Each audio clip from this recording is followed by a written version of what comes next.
Hello भाइयों। बहुत सारे लोगों का ये सवाल होता है कि आज के अनसर्टेन टाइम में कोई ऐसी स्कीम या कोई ऐसा योजना हो जिसमें उनको एक गारंटीड पेंशन या गारंटीड सम मिले इन्वेस्टमेंट करने के बाद। तो अटल पेंशन योजना उन जैसे लोगों के लिए है जो थोड़े समय के बाद अपने पेंशन के तौर पे एक गारंटीड सम का लाभ उठाना चाहते हैं, एक गारंटीड फंड पाना चाहते हैं जो कि हर महीने उनको प्राप्त होती रहे एज अ पेंशन, और बिल्कुल ही छोटे से कंट्रीब्यूशन के साथ वो इस चीज को शुरू कर सके। तो पहली चीज तो ये है कि ये भारत सरकार की योजना है, इसमें गारंटीड पेंशन मिलेगा। पीएफआरडीए जो पेंशन फंड रेगुलेटरी अथॉरिटी है वो आपको इस फंड को मैनेज करती है। तो इसमें कहीं से भी ये परेशान होने की या डरने की जरूरत नहीं है कि आपके पैसे सेफ नहीं है। इसमें बिल्कुल आपके पैसे सेफ हैं और आप बिल्कुल इस चीज का लाभ उठा सकते हैं, लेकिन इसकी कुछ शर्तें हैं। इसमें जुड़ने की के लिए कुछ शर्तें हैं।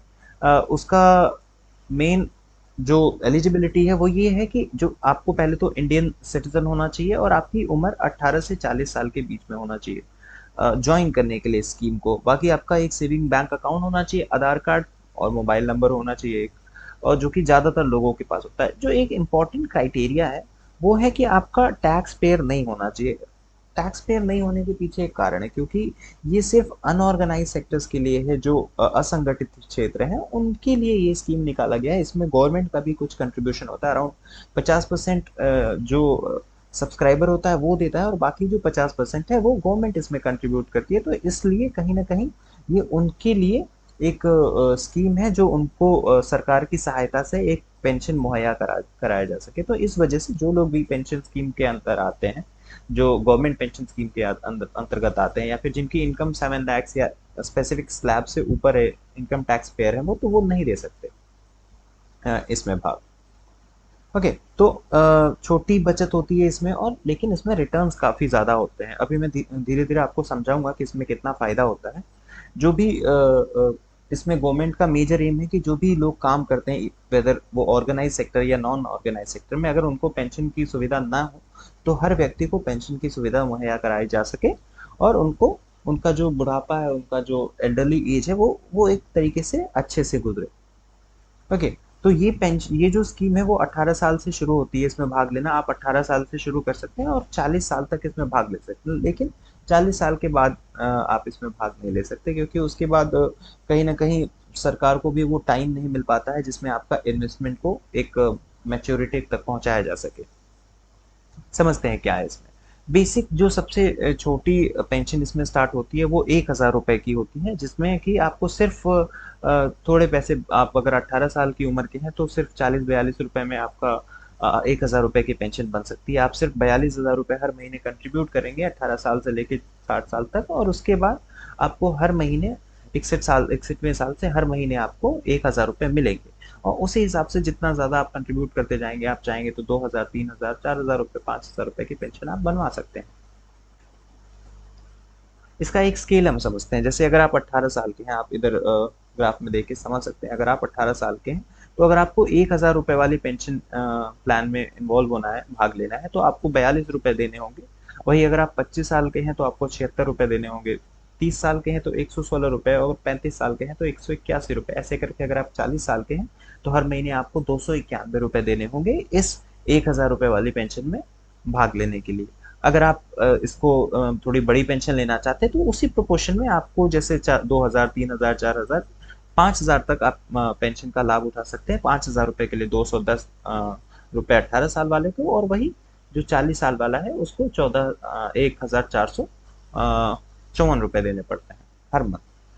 तो ये आपको एक आइडिया मिल रहा होगा कि इसमें कितना कंट्रीब्यूशन है और कितना गवर्नमेंट की तरफ से कंट्रीब्यूशन होता है, और कहीं ना कहीं एक ये बहुत बेनिफिशियरी स्कीम है सरकार की तरफ से। और मुझे लगता है जो लोग भी अनऑर्गेनाइज सेक्टर में काम करते हैं, असंगठित क्षेत्रों में काम करते हैं, और जो थोड़े बहुत पैसे बचा सकते हैं, इतना पैसा मुझे लगता है हर व्यक्ति महीने में बचा सकता है।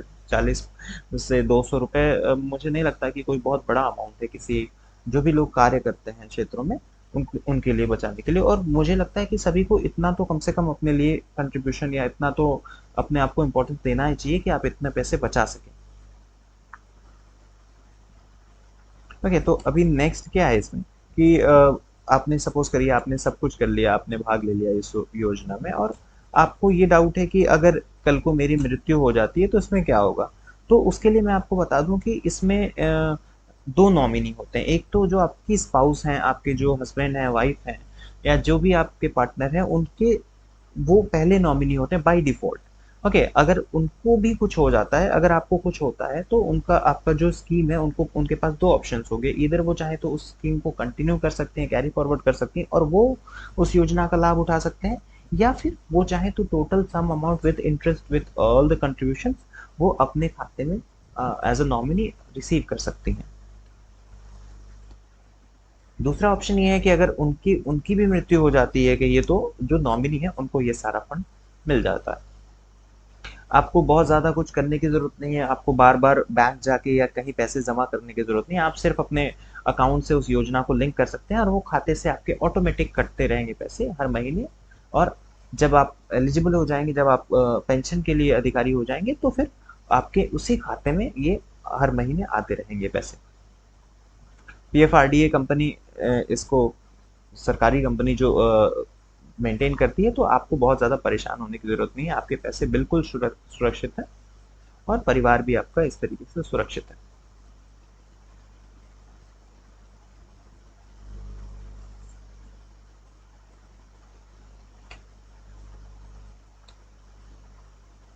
तो इतनी सारी चीज़ें थी। अगर आपको इस योजना का लाभ उठाना है, तो आपको अपने नज़दीकी शाखा, जो भी कोई बैंक है, किसी भी बैंक में जिसमें आपका खाता हो, आप वहाँ जा सकते हैं। इधर आप पोस्ट ऑफिस चाहें तो पोस्ट ऑफिस में भी जा सकते हैं। वहाँ पे आप सिर्फ जो भी आपके बैंक मित्र होंगे, या भी जो भी आपके सहायक होंगे, उनसे आपको कहना होगा कि यहाँ आपको आपको अटल पेंशन नामक योजना में भागीदारी लेनी है। आप उनको बता देंगे, तो वो आपको गाइड कर देंगे, आपको एक फॉर्म देंगे।